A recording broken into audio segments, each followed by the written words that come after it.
If you've been on this channel for long enough, you know that Dragon Ball holds a special place in my heart. It occurred to me the other day that I've yet to make a Dragon Ball video about any of the games, which is funny because they're kind of the backbone to the franchise and its sales. In my younger days, these games served as a gateway for me to be invited to the franchise. I started off with Budokai 1, and then the Legacy of Goku. Since then, we've gotten so many impressive entries, and with Sparking Zero right around the corner, I thought it would be a perfect time to list my top 5 favorite Dragon Ball games of all time. Now, quick disclaimer, you may not see your favorite games in this top 5, yada yada yada, but hey, it is what it is. I compiled all the best games starting from presentation, story mode, gameplay, and what each game represents. Basically the most influential and biggest Dragon Ball games of its time. So, with that being said, let's start off with number 5. Burst Limit. Now hear me out, I know what you're thinking. This game in the top 5? But I'm gonna break it down why this specific entry in this series is criminally underrated. So, this game was released in 2008, and everyone at the time was anticipating what a next-gen Dragon Ball game would look like. And all of a sudden, Burst Limit came out of nowhere with its crisp visuals and presentation.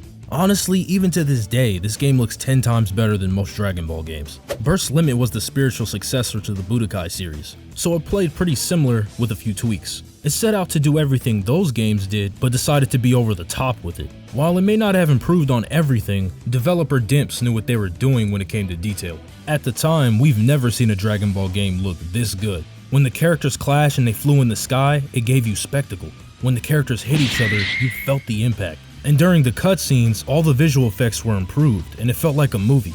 No one really realizes how influential this game truly is, and it basically paved the way for games like the Naruto Storm series, and every other anime game to follow.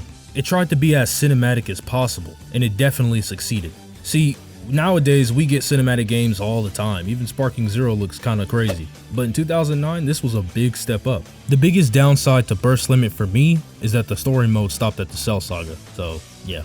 Anyway, that's my number 5, let's move on to number 4. Budokai 3, the absolute holy grail of anime games. Budokai 3 was, and still is, regarded as one of the best Dragon Ball games ever made, and its influence speaks for itself. As I mentioned before, Burst Limit is the spiritual successor to this game. There was a lot borrowed there to preserve the identity of Budokai, and while it did some things well, it wasn't quite like the original. Budokai 3 still holds up extremely well, and has its own style despite there being 100 different Dragon Ball games at this point. In fact, for a long time, whenever there was a new release, devs would look back on this game and borrow certain elements because Budokai was the pioneer for what made a Dragon Ball game a Dragon Ball game. The menus were flashy and brought more character to the experience. The story mode featured a map where you can freely fly around to each destination, ensuring that you stayed immersed. The fights were also really fast paced and the roster was huge. Overall, Budokai 3 still stands tall. I was amazed when I first saw it and I'm still amazed now. Let's just hope the legacy continues to live on and new fans continue to revisit this game. Now, let's move on to number 3. Dragon Ball Z Kakarot.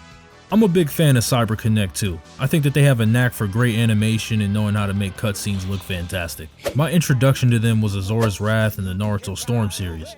So when I found out they were developing a Dragon Ball game, I was hyped. They set out to make a game that captured the entire story, and in my opinion, they delivered. Now Kakarot is mixed for a lot of people. Some don't enjoy the combat, and some think that the pivotal scenes from the story were discarded. But what do I think? I think we're missing the point here. This is the quintessential Dragon Ball game to experience the story. There's no need to go back and watch 291 episodes of the original run.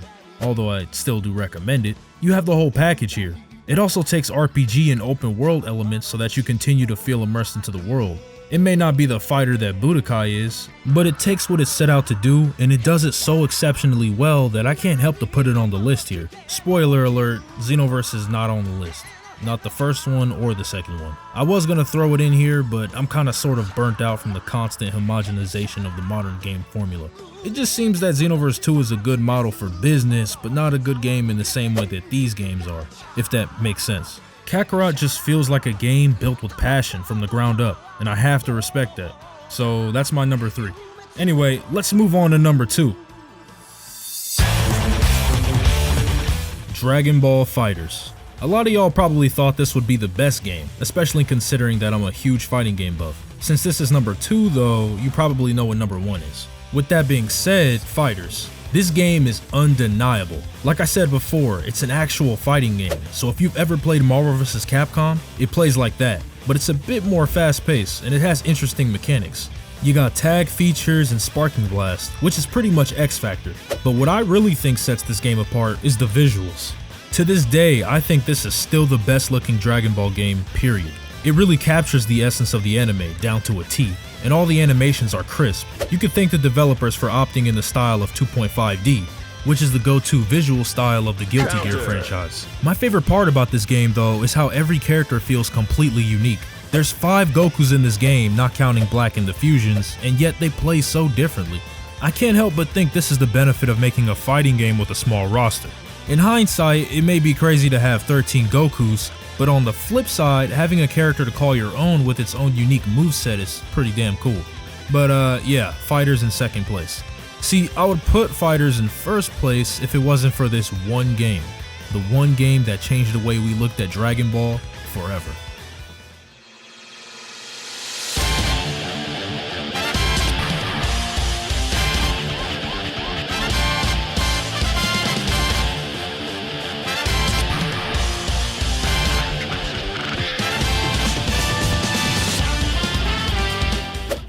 If I was a critic, I might have told you that Fighters is the better game, but I'm not though. Tenkaichi is special, it's not just a game.